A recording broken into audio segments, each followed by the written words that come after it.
अगर आपने अभी तक हमारे चैनल को लाइक सब्सक्राइब शेयर नहीं किया है तो प्लीज़ आप हमारे चैनल को लाइक सब्सक्राइब शेयर करें। ये आप लोगों की तरफ से हमारे लिए प्यार होता है।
अगर आपने अभी तक हमारे चैनल को लाइक सब्सक्राइब शेयर नहीं किया है तो प्लीज़ आप हमारे चैनल को लाइक सब्सक्राइब शेयर करें। ये आप लोगों की तरफ से हमारे लिए प्यार होता है।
इस रेसिपी को आप भी बनाएं, खाएं, एंजॉय करें, अपनी फैमिली फ्रेंड में शेयर करें।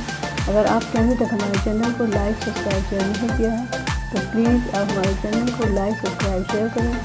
ये आप लोगों की तरफ से हमारे लिए प्यार होता है। दीजिए अपनी सकीना खान को इजाज़त। मिलते हैं एक नए वीडियो में एक नई रेसिपी के साथ। Thanks for watching my video.